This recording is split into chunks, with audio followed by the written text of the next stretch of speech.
They say some stories are better left untold, that certain names should never be spoken and some doors should remain forever closed. But tonight, we'll open them.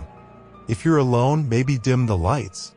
Make sure you're truly alone, because once you hear these stories, you'll never feel alone again. Years ago, a man named Lewis moved into an abandoned farmhouse deep in the countryside. The house was cheap, too cheap. Locals whispered about it, saying it was cursed.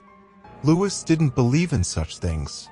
The first few nights were silent until he started hearing soft knocking on his bedroom window at exactly 2:14 a.m. Every single night, there were no trees near the window. Nothing that could make that sound. And yet, the tapping grew louder each passing night. One evening, Lewis waited, flashlight in hand.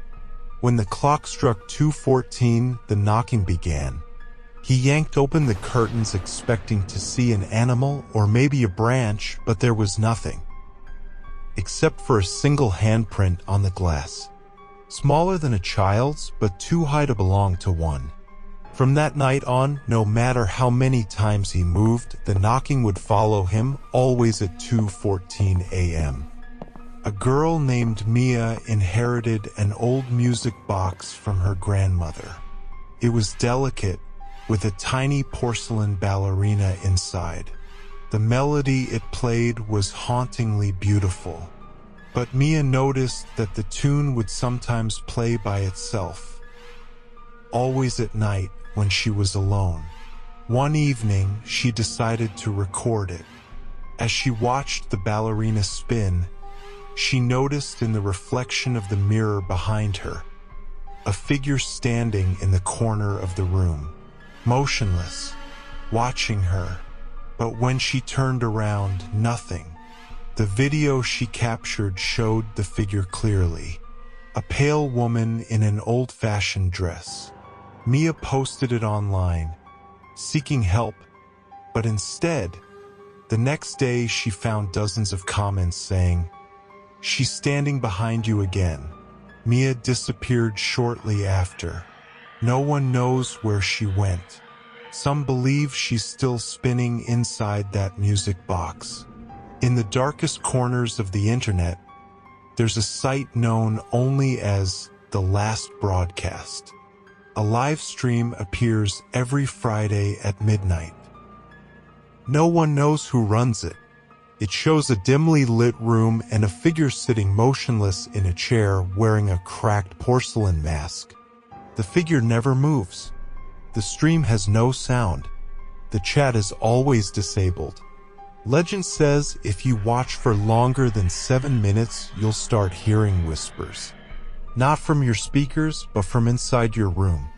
A man named Adrian tested it. He laughed at the warnings. 6 minutes in, he claimed he felt cold air brush past his neck.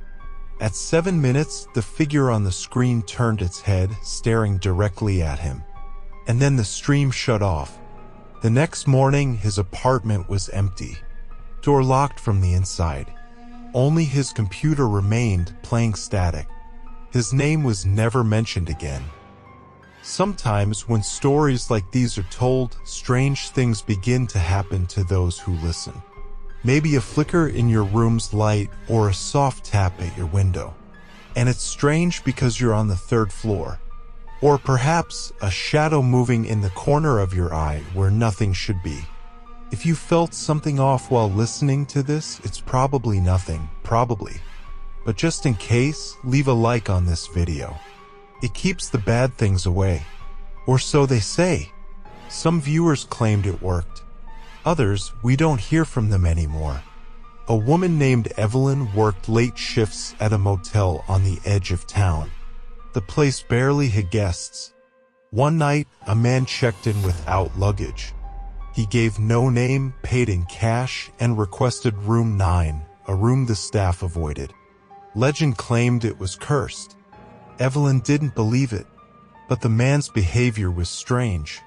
He never left the room, never requested service. Days passed. One evening, a guest complained of a foul smell. Evelyn, reluctantly opened room 9. Inside was nothing, except for an old radio playing static, and a note on the bed that simply read, "I never left." The security footage showed no one entering or leaving that room, ever. No trace of the man. But from that night on, Evelyn would hear static through the motel speakers at exactly 3:03 a.m. Even after she quit, the static followed her, sometimes playing from radios in places with no power. Some say stories are just stories, but what if the act of hearing them is an invitation? An open door for whatever lingers in the dark. As you sit there now, perhaps the room feels a little colder than before. Maybe the shadows stretch a bit longer, or a faint sound you can't quite place. That's how it begins. But don't worry. Most who hear these tales are fine. Most sweet dreams, if you can.